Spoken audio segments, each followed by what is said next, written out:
Hello, everyone. This is Liz. Happy Monday. And we're here with Director Day. And since it's October, I'm going to be talking this entire month about directors who work in horror. They might not be exclusive to horror, but they are at the very least creators in that genre. Also, just a reminder tonight that my program on the wide world of horror genres is tonight at 6:30. The event page does have the Zoom link, so hopefully you can join me and let's get started. So today we are talking about a newer name to horror. She's got about I would say one, two. She's got about 2.5 films under her belt for horror, and you'll see why I said 2.5 when we get to it. But it's Karyn Kusama. You might know her most famously for directing Girlfight or Jennifer's Body, but she is someone who's kind of pivoted her career into horror recently. So Karyn Kusama was born March 21st, 1968 in St. Louis, Missouri. And she grew up a pretty normal life, didn't have like a very, you know, uh, nothing crazy, nothing like extraordinary. But when she went to college, she went to New York School's Tisch School for the Arts, and she got her bachelor's in film and television. So she kind of started working from the ground up, and she worked as an editor in documentaries. She worked in the production line of indie films. She also worked as a nanny, and through her nannying jobs, she met John Sayles. So if you're not familiar with who John Sayles is, he's a pretty big name in independent film. He directed everything from Brother from Another Planet to Lone Star, and he's someone who knows how to make films on a budget. And he also knows talent when he sees it. And he is one of those creators who are like Roger Corman, where if he sees someone who can do a good job, he tries to open the door for him. So she worked as his assistant for 3 years and also worked on did script work. And her first film in the year 2000 was Girlfight, and that was actually partially financed by John Sayles because he believed in her talent. Girlfight won Kusama a lot of critical acclaim. It was a big hit at Independent Spirit Awards. There was some Oscar talk around it. And it was also a breakthrough for Michelle Rodriguez, who this was her first starring role. So if you watch her now in those Fast and Furious movies, this is where she got her first big break. Unfortunately, it did not lead to a better follow-up feature because Karyn Kusama's follow-up feature is the adaptation of Aeon Flux, which, oh man, it's bad. It's bad for everyone involved. I know there's a lot of films that kind of are looked at again, they're reassessed.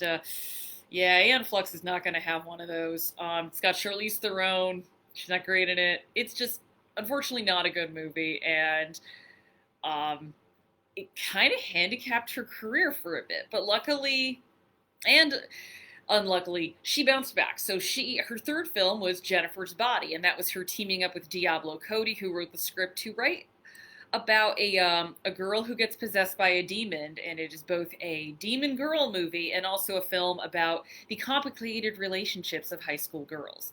So Jennifer's Body was a film that was by many people dismissed when it was released. And I was one of those people that dismissed the film because I dismissed Megan Fox as a hot girl with no talent. And I was very wrong. There were some people who did say this movie was good and kind of held it up. Roger Ebert was one of those people. But overall, it didn't get too much of an audience, but it later got a cult following. But unfortunately, after Aeon Flux being a bomb and Jennifer's Body underperforming, that didn't look too good for her career. But she bounced back 6 years later with 2015's The Invitation, which was her second work in horror, and really more of a look into psychological horror rather than creature horror. And The Invitation is on Netflix. Unfortunately, there's no physical release for it. But if you've never seen The Invitation, I would highly recommend watching it. It is the definition of a slow burn film, but as most psychological horror films are, it spends a lot of time making you wonder if you're just imagining all of this. And even more importantly, you realize that since you're watching this movie, since you're watching the story, there has to be something wrong. And she does a really good job ramping up the terror of what exactly is wrong. So when she finally cuts the tension and you see what it is an amazing moment of, I would say, sticking the landing of a reveal. Again, if you've not seen The Invitation, highly recommended. I actually think it might be her best film.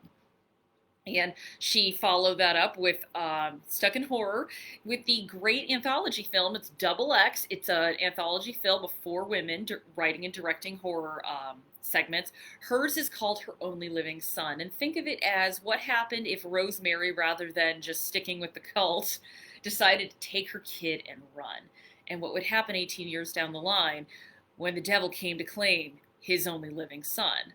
In this segment, the mother asserts her claim as he's my only living son as well. It's a great little segment. Actually, all of Double X is a great horror anthology, but hers is definitely one of the two stronger of the four. And in 2018, she returned to more big studio work with Destroyer with Nicole Kidman. It's more of a neo-noir film. And Karyn Kusama has said she doesn't want to particularly be pigeonholed into one genre or another.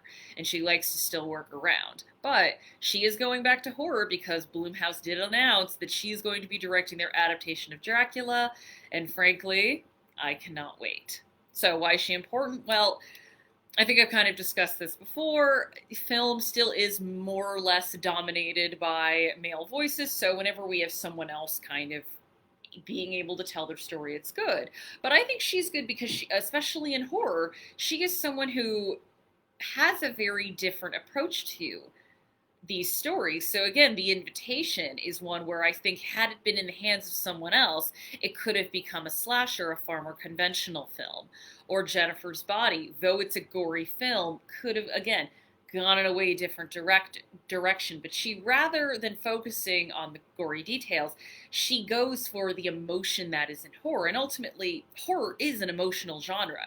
If you don't have some kind of an emotional reaction to what you're watching, you are not going to have terror. You are not going to be horrified.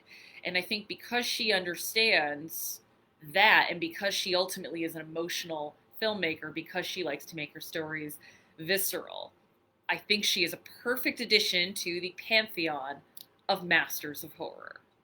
And hopefully you'll check out some of her stuff. If I would say where to start, Girlfight is a good general starting point. I also think Destroyer is great, but I would highly recommend The Invitation. Again, that's her best film.